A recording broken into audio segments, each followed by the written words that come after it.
like now it does it. And when I started, when I went to this PIP, I suggest Right. Let me just make sure that yeah, give me something else. okay. Well, you have the feeds on the way platform, so it's always helpful. We just Okay. be unable to talk in my You mind. can just pick these up to be Right. This is where we slide. I saw that interesting. That's Finally, I our was house is broken.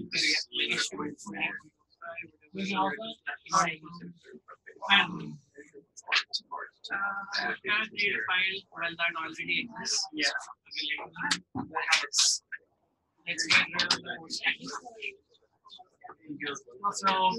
So like effectively, the only way to do that is you can drive a smaller section. Yeah. I'll put it with the DC converter.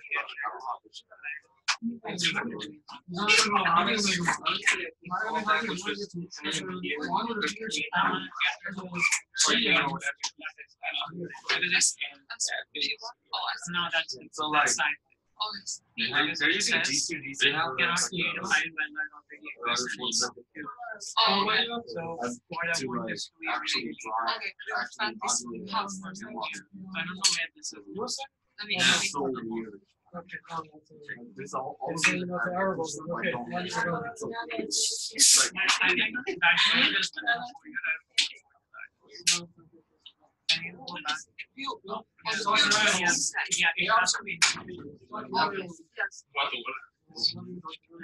I think there's a build inside like in the file.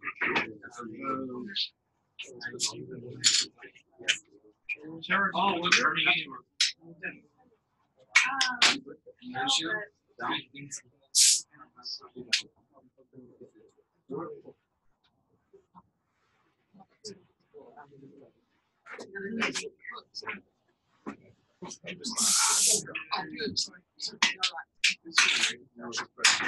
Just have the actual slideshow. I'm not sure. Maybe it's with the mouse. I just want to actually.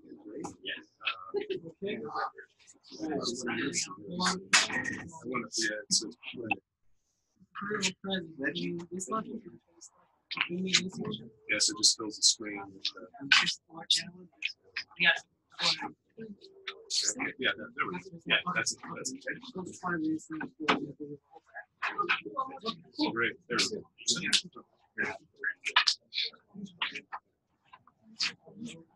Oh, thank you. I don't know. That means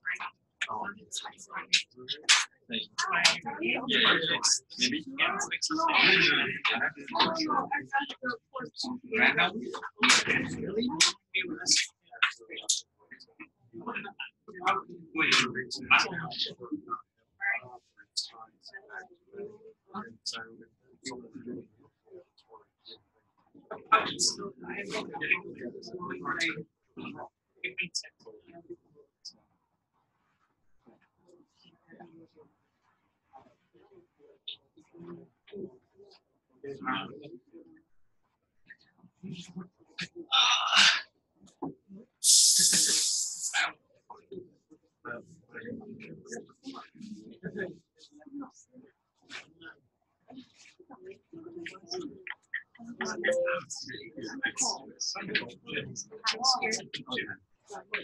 Yeah, well, yeah, I'm from Massachusetts. Oh, yeah. But yeah. Oh, what kind of things do you work on? Great. Like Oh, US. I had known previously, but it's good because I was interested in chapter more than I was in got in touch with him. He said,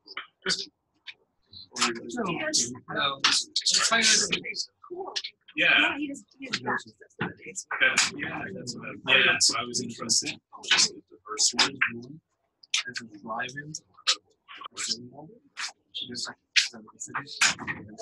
Fascinating to me, yeah. It's like, from there.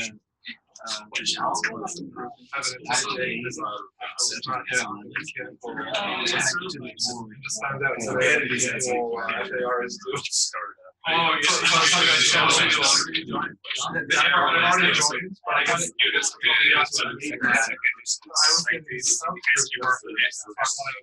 Oh yeah. So I found out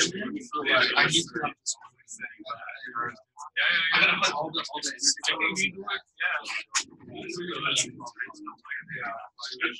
I don't know what I'm doing.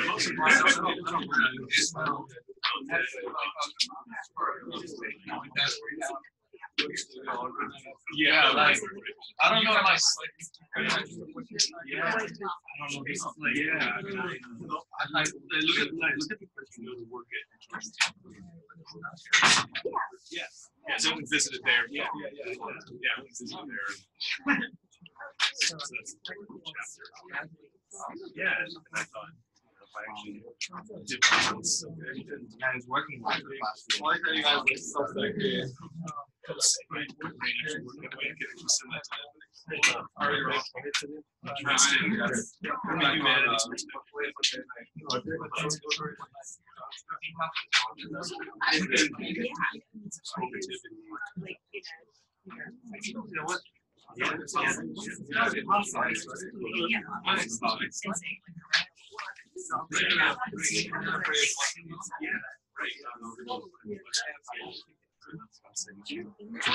Yeah.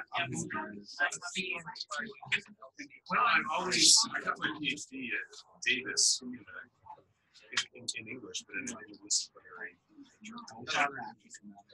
So my major professor at English. Yeah, so what is this? It was always kind of nature. I'm next passer. These kind of questions versus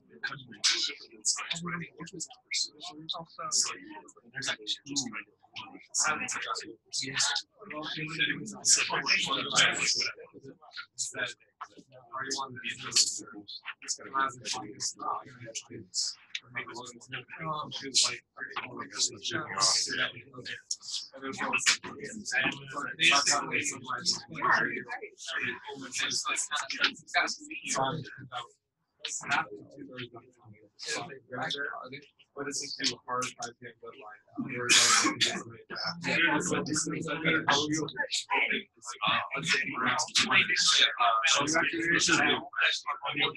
don't know, it must have happened a long time ago. I just saw it.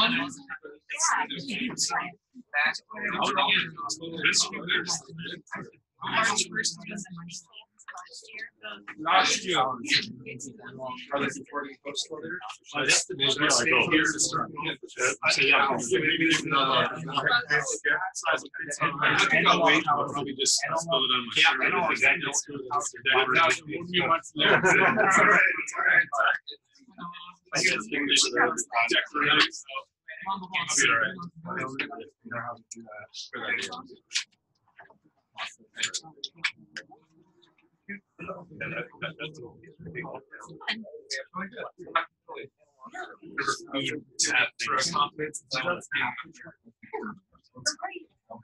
Conference was Nina Vargas. It's like an hour old drive. West. Yeah, that's I was for 2 days.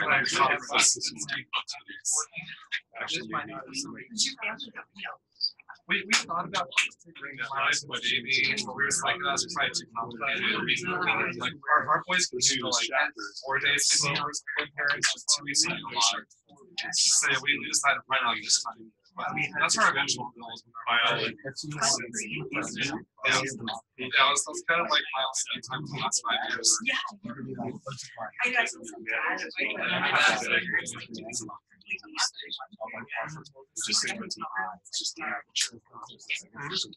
that's nice. Yeah, that's nice. Sensing. I mean, I didn't go to the Alps, it was too far away, but they have BIST and Epitone. That was easier. Right. It was fine. My only goal was to enjoy without getting hurt. Like that was how advanced. Like even the easiest level there, like the easiest one in the entire range would be approaching a black diamond here. Yeah.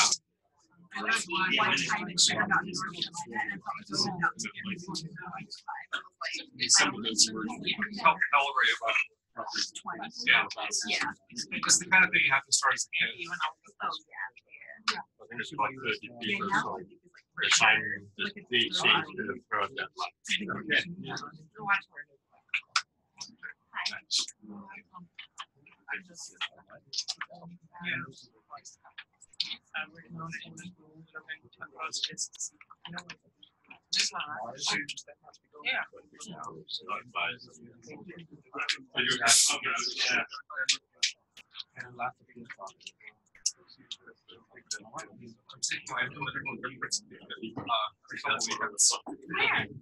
There's a place just an hour away called, I think it's called Winter Place.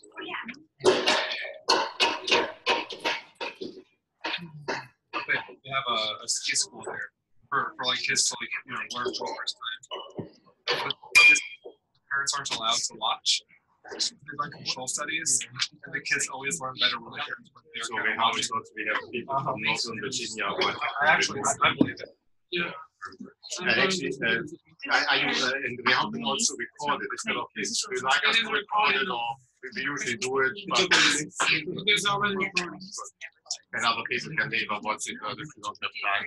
So if it's okay with the material that you have, then we can do that here too.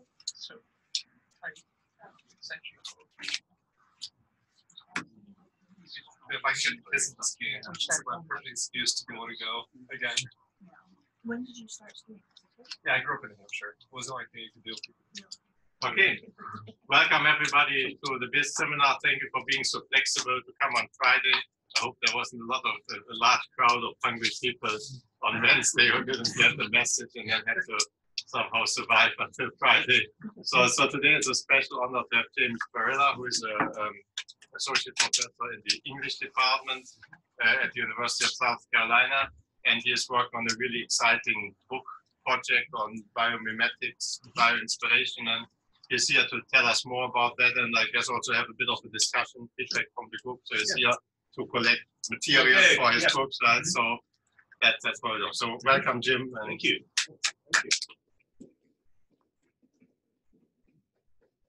So, yeah, I thought I would start by explaining my perspective on what I thought would be sort of interesting and useful for this conversation.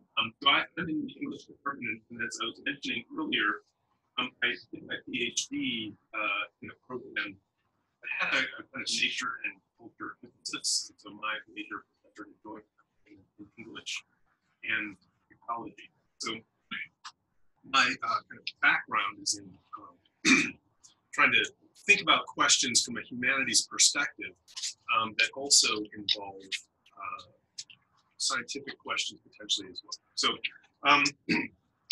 I thought it might be interesting, just in terms of our conversation, to talk about biomimetic and bioinspired technology through that lens or that paradigm. What are the kind of questions that are of interest in a kind of environmental humanities context, and also specifically, what are the questions that are what I'm pursuing in this book project.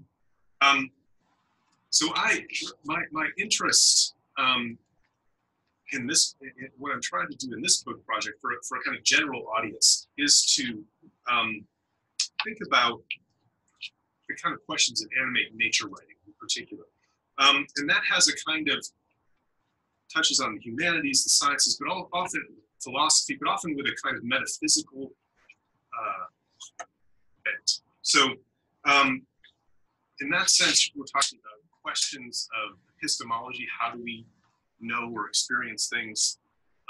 Ontology, which is the question of being, subjectivity. Phenomenology, so what is actually out there? How do we process it? Aesthetics and ethics. What does it all mean, I think, is the ultimate question. And the pursuit of this book comes at an interesting time in the humanities, because there's been an explosion of interest in what's been called the animal turn, or animal studies, or animality studies, but the recognition that the people doing the writing about animals are animals themselves, and how what that means in the context of pursuing these questions has resulted in the kind of explosion of interest in that context. And it has its corollary kind of interest in more philosophical terms in something called object-oriented ontology, which is what about the status of all these non-living objects, these non-living things that are surround us, that might include objects with intelligence, let's say, so robotics, for example. How do we talk about the status of, or even the beingness, the subjectivity of the non-living? What about the interactions between us and these non-living others? So I think this becomes then in that context, in these two kind of theoretical and also literary discussions. So that's really how I got interested in this. And as I began to pursue it, I quickly saw that there were a couple of ways structurally to think about it. And the first would be to pick a particular, let's say a particular robotic expression and analyze it in all of its kind of particulars. The other, and one that appealed to me, was to think of the book itself as a kind of expressed structurally as an expression of the work of a naturalist or of natural history. And again, I thought, what would be useful here? I think many, if you think about how many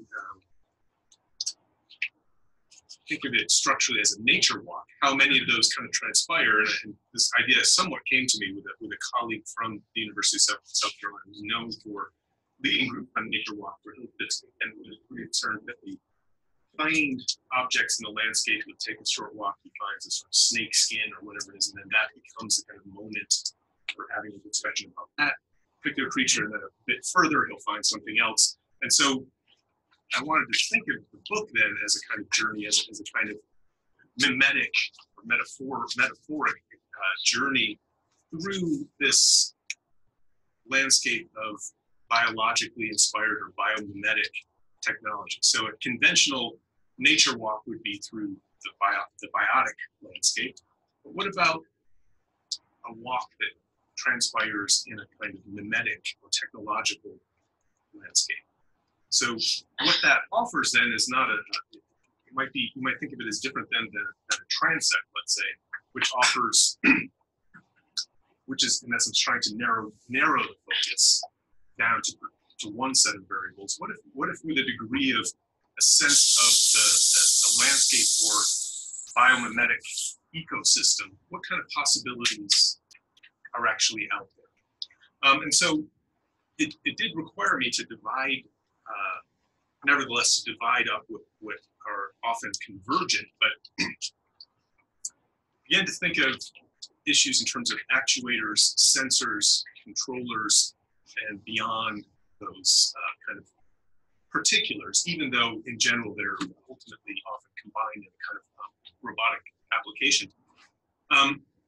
So I developed one chapter on quadruped and plantoid-based robots that think about mobility, the issue of mobility in a robotic context, and how that is, again, inspired or representing biology. This reason I got interested in Rolf's work was to think about sensing, so sensory technology, and how that might, again, represent this alternative mimetic landscape. Also swarm robotics, and then social robotics as well. So the affect, the emotional kind of terrain between people and this technological representation. And ultimately beyond that, technologies that are not even involved in robotics, but are coming to the market as ways of technologically representing the animal body without the mind. So very often these are robotic applications are trying to add complexity. This is a way of sort of saying, let's think about how we can remove complexity to a degree. And so I'll get there at the end of the talk. All of this comes in the context of this earlier project by Janine Benyus. The title of the book was Biomimicry. She now has the Biomimicry Institute. And that had an implicit kind of ethical imperative. Here's a quote from that. In short, living things have done everything we want to do without guzzling fossil fuel, polluting the planet, or mortgaging their future. What better models could there be? Often her inspiration was landscape level questions. So rather than dealing with individual creatures, these were often landscape-based questions. And they remain landscape-based questions, so you can actually, the Institute is actually a policy and application farm that would want to do something that mimics or is inspired by nature and affecting population people that's going to do that. I wanted to, again, take this in a slightly different direction. It's to look at technologies that are trying to represent other creatures. So rather than taking a look at the landscape level, I want to say, well, if I were to take a walk through this, if I would see over here, I would see that, over here, I might see plants, over here, I might see cheetah, all of them representations of what I might find. So that was kind of the concept of the project. And I wanted to also touch on what I kind of see as the value of biomimetics to the humanities as a paradigm. I think the emphasis on representation is something that you find in the environmental humanities. You find it kind of inherently familiar and appealing to a degree. So the idea of creating a metaphor for something has a kind of inherent, brings up a host of questions that we would typically deal with in the humanities, and also has an inherent, we might say, familiarity with the actuality of it. Let's say a algorithm or mathematical model is not familiar. So the act itself, that kind of translation, that kind of representation, that modeling of something that we find is actually feels kind of like familiar terrain to us. And I think what this allows is for us to see beyond certain kind of disciplinary categories, to see a kind of almost interdisciplinary or collaborative kind of approach to these kind of questions. And so part of my hope in this book is to bring a kind of humanistic perspective into that conversation. Okay. So some of the key questions that come up, I think, that pertain to biomimetics that come up in a humanistic context. The first being a question of ontology.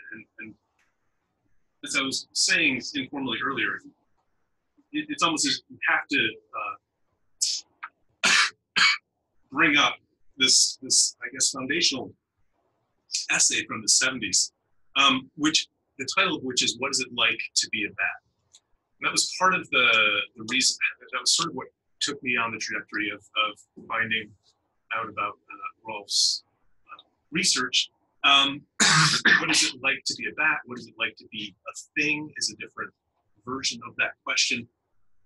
But that whole question of what is it like to be something else is something that you find often in the kind of preamble to any consideration of these questions. So we want to entertain that a bit today.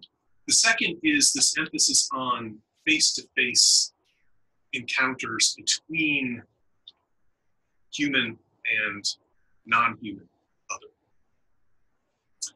So what does looking at a robotic animal, at being looked at by this robotic creature, do to us? is a variation of the question of what about looking at this non-human animal that looks back? What's the nature of that encounter? There's another kind of central question at the nexus between animal studies and object-oriented ontology.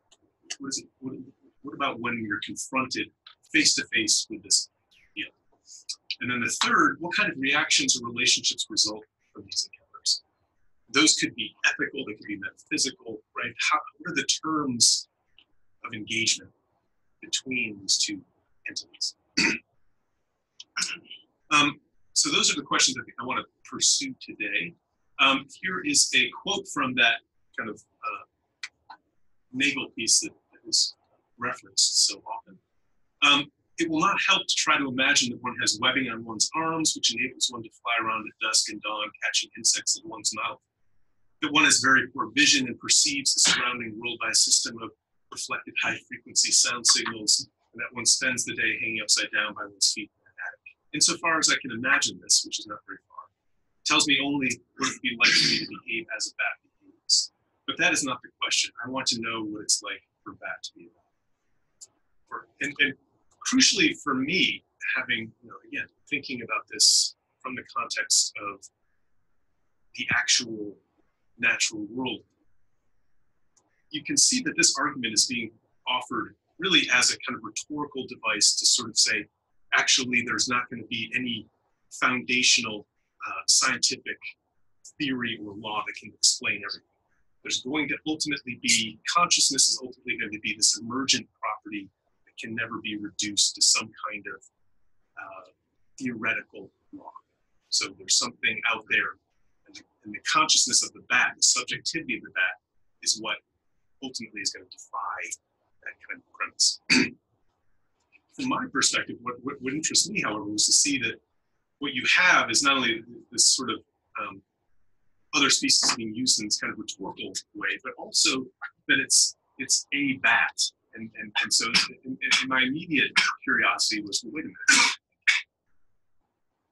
I think there's probably a lot more here in terms of specificity, in terms of granular knowledge about bat experience than simply a bat. And so that's really what led me to this sort of research, begin this research on, well, wait a minute, there are 1,200 species of bats, each of which have these different structures. So they're really experiencing, even at a species level, experiencing things quite differently.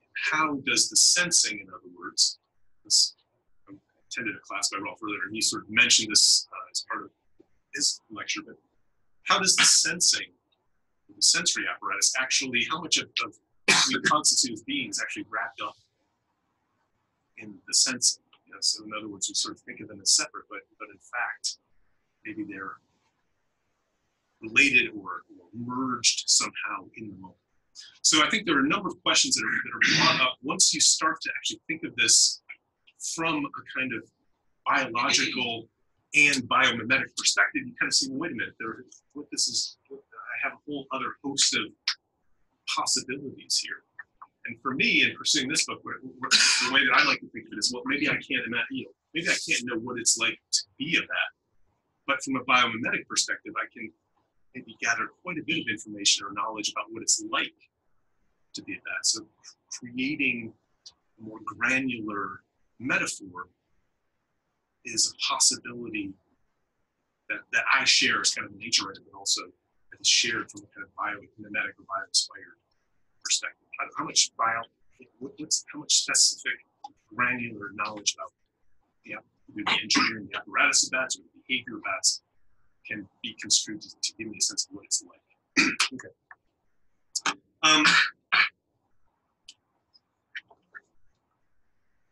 Here is the alternative, and this is from the Charles Foster book, Being a Beast. I don't know if anyone's ever come across that book, but in it, he takes a kind of, you might say, in a kind of extreme personal, as an extreme kind of personal experiment, tries to become a series of non-human creatures by taking what's known about them and trying to inhabit that. experience as close as he can. So the first chapter is about the badger. So he basically digs a hole in the side of the hill and brings in a bunch of material and strips off all his clothes and kind of hangs out in there, try and experience badgerness, literally, and confront that sort of limit of like, well, how much can I as a human know about what it's actually like to be about? What are those limits? So here you have Hume saying, species boundaries are, if not illusory, certainly vague and sometimes porous. Ask any evolutionary biologist or shaman. It's a mere 30 million years, the blink of a lightning-lidded eye on an Earth whose life has been evolving for 3.4 thousand million years, since badgers and I shared a common ancestor. Go back just 40 million years before that, and I share my entire family out, not with badgers, but with herring gulls. Not only with badgers, but with herring gulls. So the alternative argument, you see this come up again in a kind of literary context. Someone like J.M.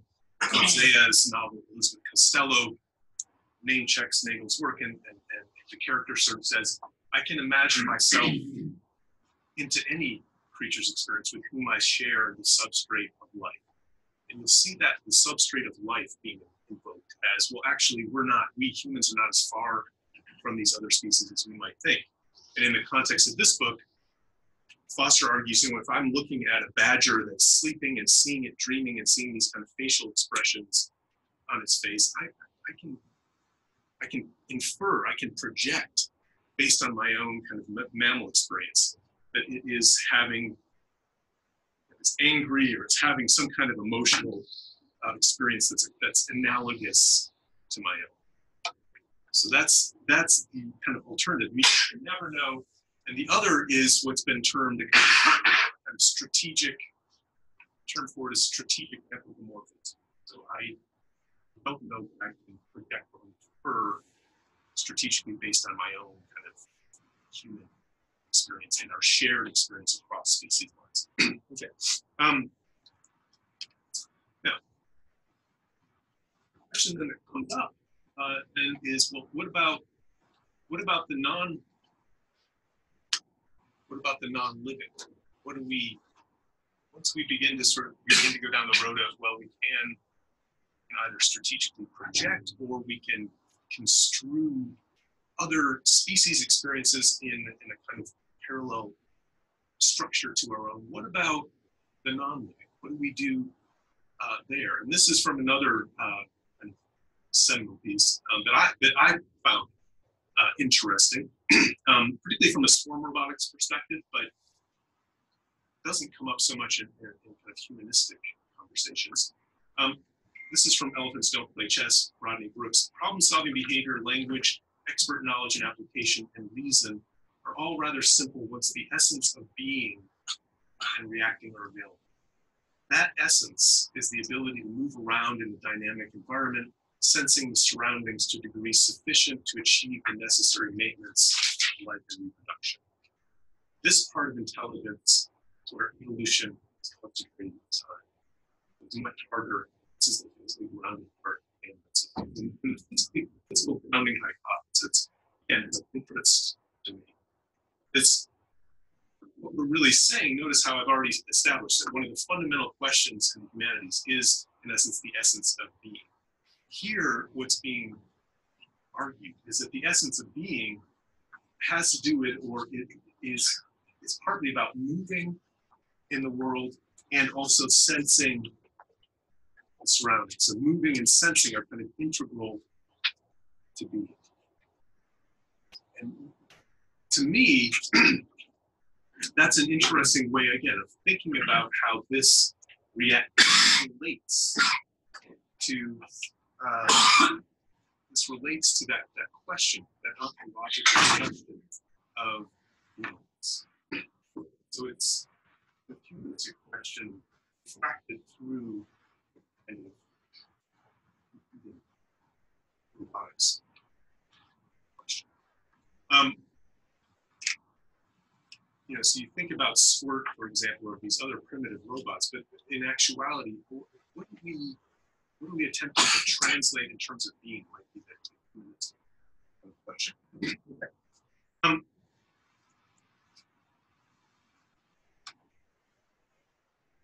it again brings up the question of emergence once more. And the reason I think that it's interesting in terms of swarm robotics perspective is that you have this constellation of relatively simple creatures who nevertheless in their interactions manifest complex behaviors, or those complex behaviors emerge. And we can think of that in terms of weak emergence or strong emergence. But I think from my perspective, how weak emergence and strong emergence get to that question, that ontological question of being, is something that I think is, again, important to consider from a humanistic perspective. Okay. Here we get to someone applying. This is Ian Bogos, who teaches at Georgia Tech. This is from his book, Alien Phenomenology, or What It's Like to Be a Thing. As operators or engineers, we may be able to describe how such objects and assemblages work. But what do they experience? What's their proper phenomenology? In short, what is it like to be a thing? So this is applying, again, that kind of question of subjectivity, that question of the beingness of other species, and extending it, you might think, to what about, how does that relate to the non-living? And so in one of the chapters called Metaphorism, he has a long kind of description of what it would be like being an optical sensor. So it's an analysis of an optical sensor as if it was a bat, as if it was a bat, and sort of that kind of question of applying that lens, that paradigm, to something that we would typically assume is just inert. It's just an object, right? So trying to work out what the answers to those questions might be, coming at it also though from that kind of ultimately strong emergence type question, which is to say, well, actually we can never know what it's like to be a thing, just like we can never know what it's like to be a bat. We can only infer or create kind of metaphors, which is again, a biomimetic or a mimetic kind of approach to understanding what's going on for this other object. Okay.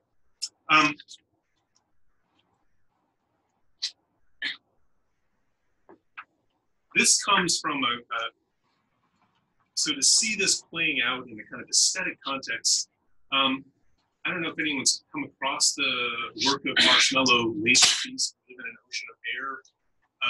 But what this is really trying to render these questions of what is invisible to us,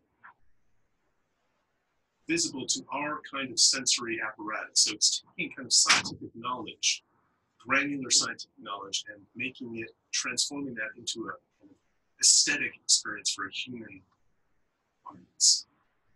So breathing is essential to life. Stop breathing, and within a couple of minutes you die. This immersive experience uses breath sensors, heart rate monitors, full body tracking, and untethered virtual reality to allow you to experience your body anew as the flow of breath between plant and human is made visible. Share the experience with up to 5 other people in one of the largest lungs our planet has ever sustained, the giant sequoia. Now, I'll get back to this particular experiment, which is actually happening right now. It was sold out in London. You can kind of go to the gallery and experience your own breath being shared by this other entity. So rendering that kind of relational moment visually. But more pertinent to our experience here with sensors, here is their previous project, which was in the eyes of the animal. You can actually go to this this website and try to experience not the actual version of it, because the actual version of it involved a VR headset and more kind of installation equipment. But you can kind of see what they're up to here. This is meant to be a visualized rendering of what it might be like to see the world as dragonfly. And another one is what it might be like to experience the world as sentence, experience the world as mosquito. So if I were to be seeing the world as it ends somewhat humorously with the sound of a slap, and that's the end. But nevertheless, what it's seeing is these kind of emanations of CO2 that are coming more and more into focus as it's getting closer to its demise. That's the rendering of that experience. So for the inside of VR, it's like 1,000 eyes of the VR video. Well, I have one an owl as well, which is the night vision, and so you have the kind of, kind of almost pixelated kind of experience. So, I don't know that, again, that whole notion of it's not Bioinspired, not mimetic, and that picture of language, I believe Biomimetic and Bioinspired, they were the same Bioinspired. Because again, the limits of the metaphor, the limits of the technological rendering. Okay.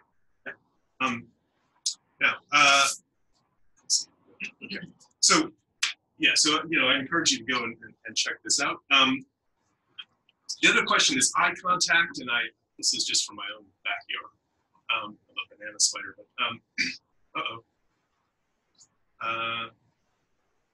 going quick. Yeah, love it. I love it. Sure. Not loving it.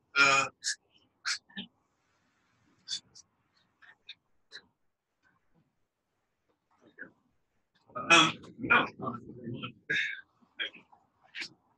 Okay.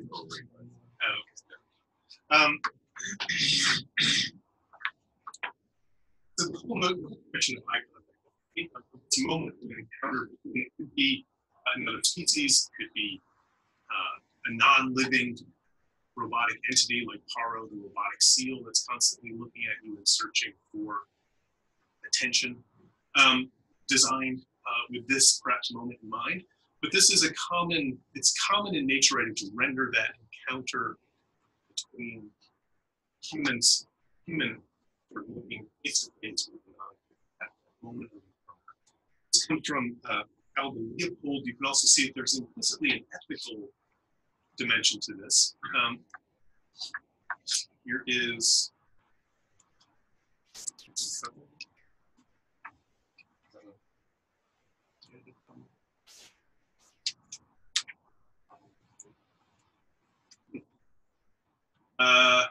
it may have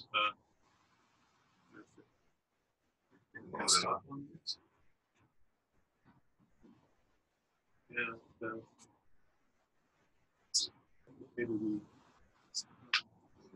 Zoom is playing something, but it's still operating while talking and so on. So this has plenty of. Yeah, the mouse is. It is.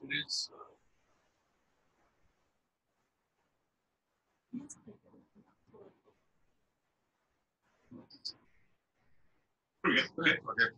Good. I'll click it with the mouse. Okay. Yeah. Thank you. This is another version of that, David, from the David Quammen piece. The reason I gave you that image of the spider is because his recommendation is to make eye contact with this other species, right? So again, that notion of coming face to face leads to this theoretical.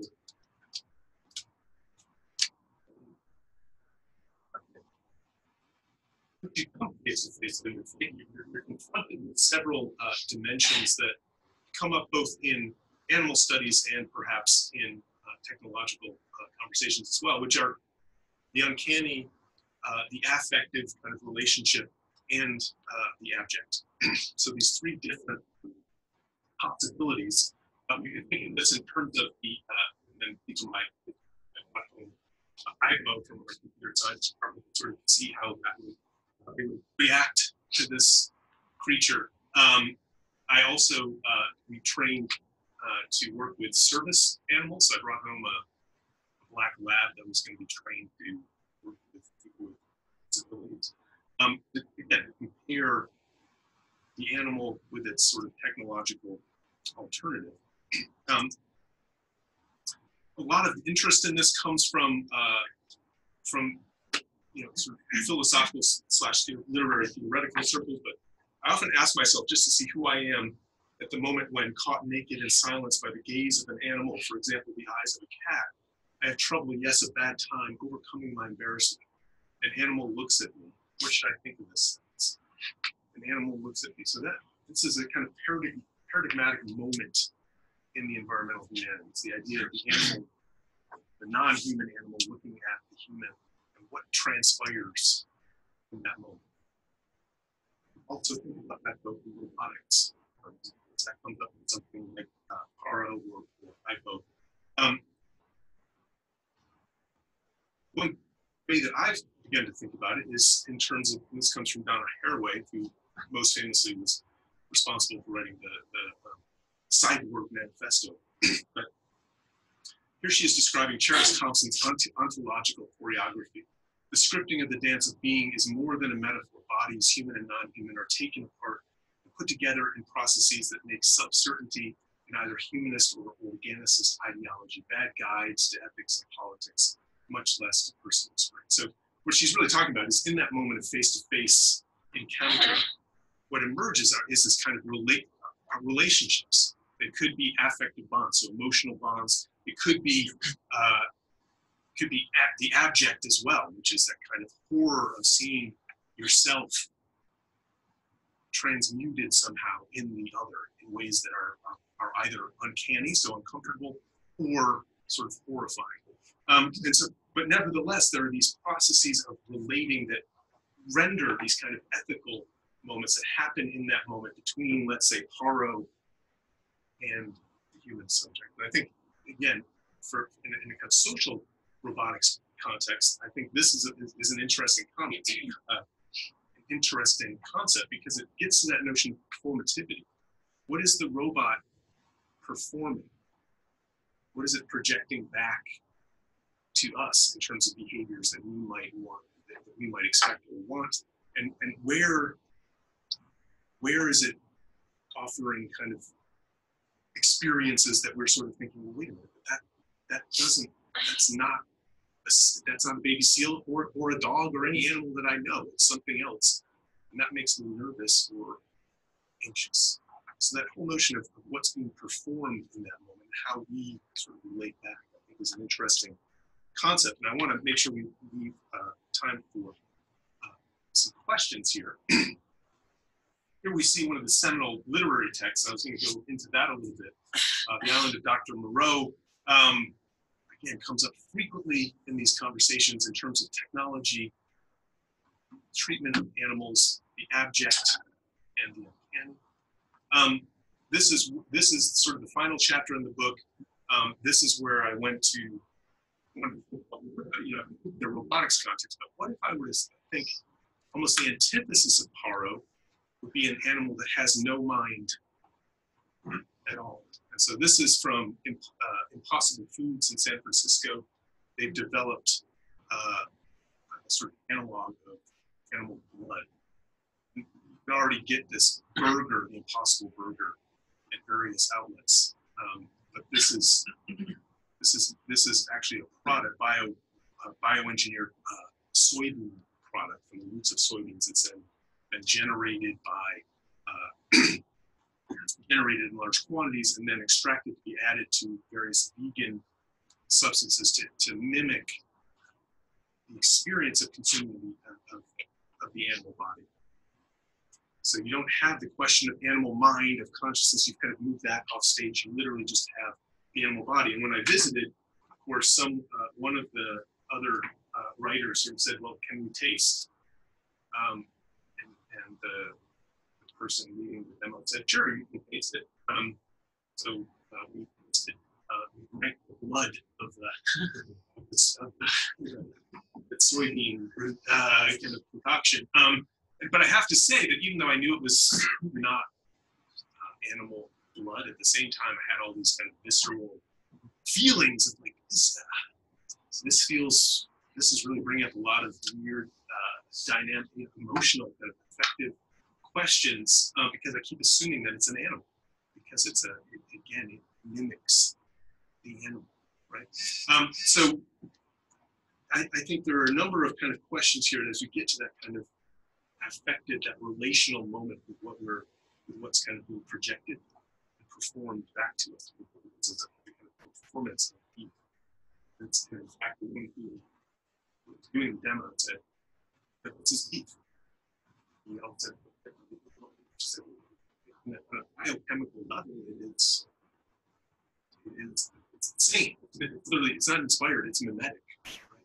And so again, that interesting kind of questions of inspiration versus mimetic and what's performed back to us, what we're projecting onto it as well. And I think I'll leave it there. It's going to go a little bit into just how when we begin to construe these others differently, we begin perhaps to recognize interesting kind of scientific and humanistic questions. So you can see how perhaps there's an avenue to bring these different disciplinary approaches together. And perhaps the one that was most interesting to me was the plantoid robot, where it's based on a new model of plants as active and dynamic entities that are actively seeking out nutrients, acting like animals. So a kind of metaphoric new way of thinking about plants. And if you think of them in that way, then you begin to think, well, actually that leads to a kind of imagining robotic possibilities for roots moving through the substrate, through the plant, things of that sort. Okay. So I think I'll leave it there and see if we have questions. I know we're getting close to 12. So thank you. Thank you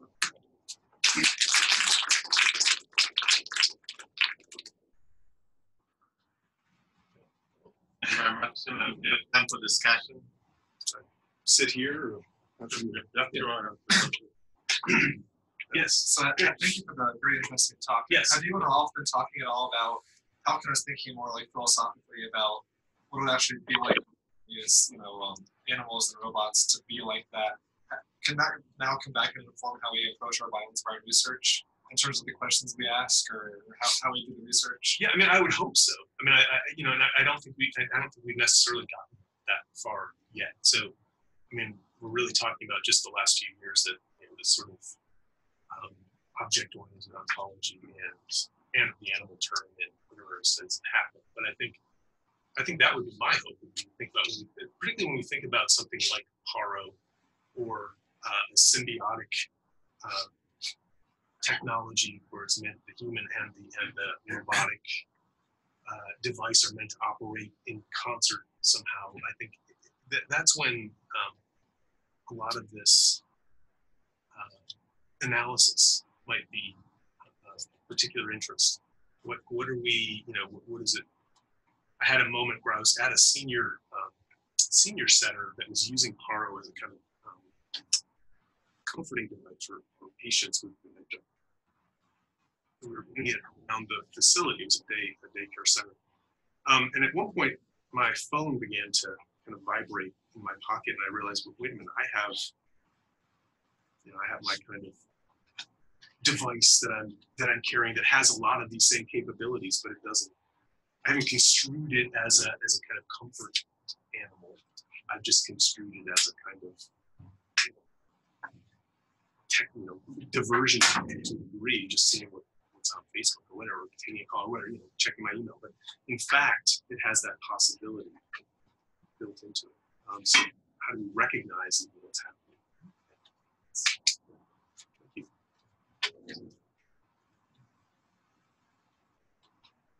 Any other thoughts? I was trying to get someone else to know because I want to know. So more generally, Yeah. Because I was almost an English major when I was in college. I've always enjoyed literature and philosophy. Yeah. And it's I think and often hard to explicitly identify ways informed how I viewed research and like choosing problems and writing about them and analyzing them. Yeah. I feel like a lot of graduate students, though, that I've been always mentoring don't have that same love of a more broad sort of disciplines. Right. Do you have any advice regarding, like, even if I think it's helped me, how much of that can I impose on my students? Like, for example, should I just sort of require that all my PhD students take a philosophy of science course if they never have, or should I have them reading, Kuhn? Like, how should I be, like, or just kind of keep it to myself, and if they don't intersect their science with philosophy and English, is that okay? Like, any thoughts on that? Well, I do think that one of I have my own implicit bias, so I'd have to kind of set that aside as well. But I think that one question you might ask is whether, it seems to me there are two trajectories of questions, and this book is trying to go in one trajectory, which is to say, what about breadth and linking together things together? What kind of knowledge arises from that kind of transdisciplinary kind of questions that get outside? And then there's sort of going in terms of breadth, and there's sort of going in terms of depth and knowing a lot about a very particular subject, which is knowing how to put it together. And I think I don't know that we kind of research level we value that kind of research level we value in a scientific perspective, that kind of research as opposed to this kind of research. But I do think it's useful to generate those kind of questions and reflect on, if you're pursuing this kind of questions, to reflect on how it fits into this broader interdisciplinary conversation. I think what's been interesting to me is that it seems to me that biomimetic research is doing that implicitly, because it almost needs to have a kind of team assembled of people doing biological research, engineering research, robotics research, to be able to put together these kind of projects. And so very often come across interdisciplinary kind of work. I mean, it's sort of interesting to me that Rolf was doing a lot of the biological field work himself, because in other contexts, sort of like, okay, here's an ant biologist working with some roboticists, they're working collaboratively. So I think, particularly in biomimicry research, to be able to think in those collaborative interdisciplinary terms might be useful. Yeah, thanks. So you mentioned before the idea of maybe a philosophical view of viewing these sorts of systems, hopefully somehow coming back to how we inform them. And I was wondering, especially in the social robotics sense, which is pretty much the only way I can wrap my head around this right now, especially, and going back to your phone example, which is basically like graphical interface design. And Yes. stuff. A lot of psychology research currently goes into that, right? And that informs a lot of how these systems are designed. And besides the ethical part of philosophy, which I can sort of understand, in designing these systems, what does the rest of philosophy give you in terms of designing these systems? Because I'm not sure I get in terms that. of maybe the application in terms of how you can create something along that. Is that sort of the question, or? Well, what I'm talking saying, about I sort of understand broadly how it is interesting on a purely philosophical sense of sort of thinking about these sorts of things. But in terms of how it wraps back to design and hopefully helping further, I don't really understand how, like, again, sort of ignoring the whole ethical portion, which I do understand why that's important and why to think about that. How does thinking about things philosophically help go back and inform, or how can it help these systems? Well, I think, and again, we're sort of, we might be projecting to a degree that, or hypothesizing for the future to a degree in that sense. Some of the questions that interest me are questions like, it'd be fair to say that swarm robotics, for example, have ethics. There's a question. Would they? How would you construe a kind of ethical question around collaborative kind of entities? They clearly want to complete a task. They clearly have therefore an investment in the success of their fellow robots, right? So then, right now, it's mostly a theoretical question, but as it becomes more sophisticated and there's more autonomy and agency, you can see how those questions become design questions to a degree, I guess. So once you have more autonomy and agency in this kind of artifact, then you start to see, well, wait a minute, there's these questions of subjectivity become perhaps more pertinent in the design and with the limits that design should be. if that answered your question. Not really. No? I'd still Okay, consider yeah, that I'm not- like maybe I'm under not getting it. ethics. I actually think I might have one. Yeah, go for it. When I was a grad student, I was given a video of these dew droplets growing on the surface. And looking at it through my human eyes, I said, okay, like they're droplets that are on top of the surface. But then I tried to dig deeper and I was like, okay, but what it would be like if I was actually, what if I actually was that droplet, like growing on the surface? And then it got me thinking, okay, like how was I born? At what size did I first form as a liquid embryo? And then where did I go from there? Like how did I progress? Like what was my adolescence like? And I know this sounds silly, but in pretending I was actually the droplet itself growing on the surface, I was seeing things that I couldn't see just looking at it with my eyes. And so I think in a very hard to define way, just thinking about what it's actually like to be in or like the particular system, not just looking at it like through our human eyes can help you sort of see the inner mechanisms or things that are hard to identify. That's maybe also your questions about what is it like to look eye to eye to these things might inform application ideas we have for these systems, because that would make you think, okay, well maybe actually this robot I'm making, besides being a good sensor, could be used, for the elderly care for this particular thing out. So just two. Yeah, that's right. Yeah, two possible ideas. Yeah, and I think also, I think that is true. That again, thinking in terms of subjectivity, in terms of this robotic other, let's say, leads you to the question that it's not just hardening, but how its role in our world is in that projection. So I think maybe the idea would be that you're only thinking about part of the conversation. If you're thinking only about like what are our needs, what are our wants, instead of sort of considering, wait a minute, there's this other that's there. What are its limits? What's its kind of way of being in the world? This would be my answer to that, which I think sort of is another way of sort of saying, here's what it's like to be this. Again, I don't know if that completely answers the question. I don't know if it does either. Okay. Maybe it's one of those you just sort of keep pondering it. There's sometimes good questions too. Okay. Are there robots not made by humans? Robots not made by humans. I haven't come across that, but it wouldn't surprise me if right now one of the development questions is whether robots might be able to give birth to other robots. Well, There's give also, birth meaning producing. what's your definition of a robot? It's also right. Like some people think we're wet robots, right? Like if you believe in naturalism, it could be argued that we're wet robots. Yeah. So a lot of this is semantics too. Well, it's also like you have the whole thing of parasitism, especially zombie like parasitism. Would you consider that robotic? Because you could. Here's what I mean.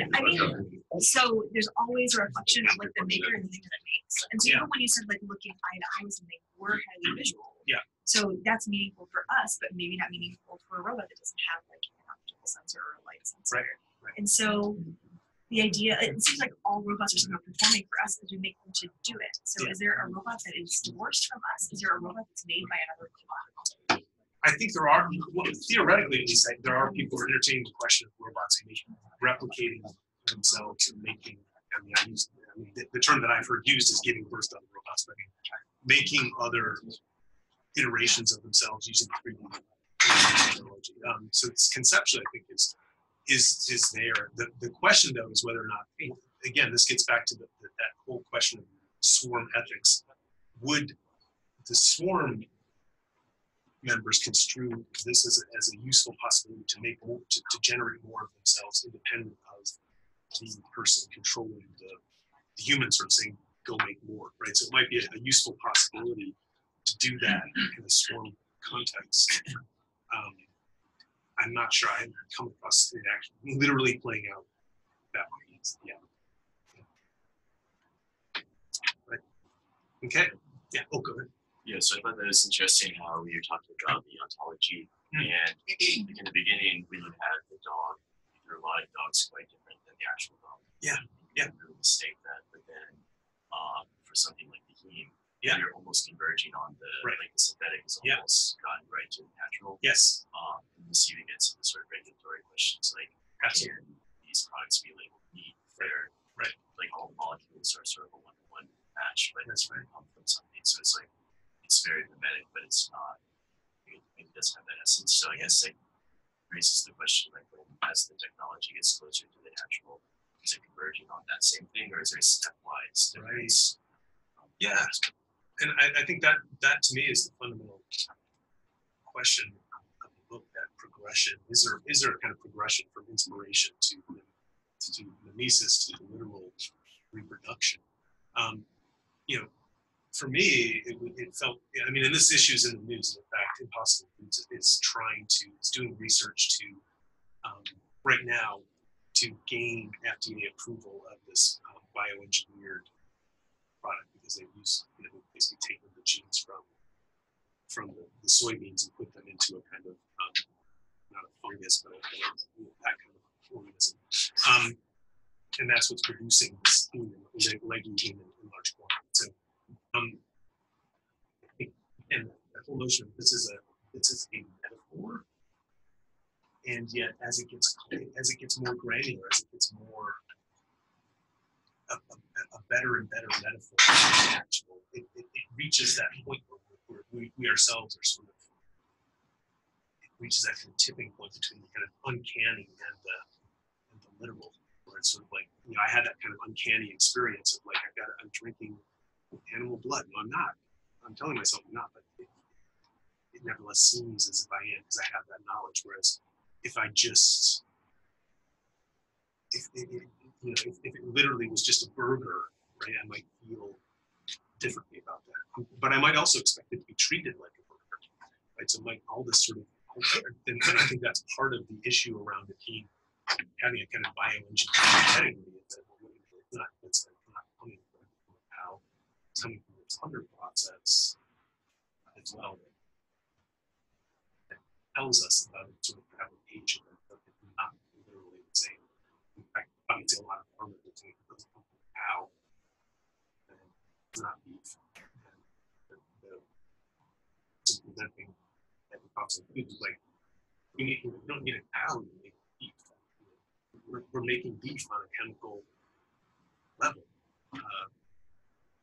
Is it beef? Is it not? It's sort of in that kind of uncanny, metaphoric territory. Yeah, good. Thank you. Any other discussion? Yeah. Like speaking of metaphors, Joseph was mentioning when you're talking about how a robot can like create birth. Well, like we have 3D printers, and 3D printers can, exactly, you know, like 3D print themselves, and, right? You know, so yeah, so that was an interesting metaphor. Like, even though it's not really biomimetic, you can still apply that to things that are not really right. Yeah, and again, you see the power of even of language and all of our kind of all the baggage that comes along with that, to just use the term, that terminology in that context kind of raises these kind of questions. It is that, and it isn't that at the same time. That tension. And again, I think from my perspective, it's useful to sort of raise that kind of tension, that tension between the, perhaps even the linguistic and the technological.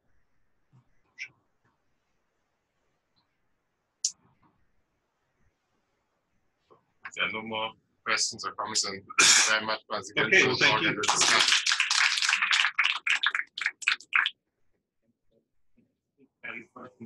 Our Wednesday slot, but and the problem I believe is that the slot is still open. So if you have that thing you want to share here, contact me how very soon, or maybe you think the students should share twist their arm and get somebody who really needs that. Let's talk about pets again, or things like that. So we'll talk about pets until you get us some other topic. Okay, so thank you very much. volunteers by Monday. That's a word. So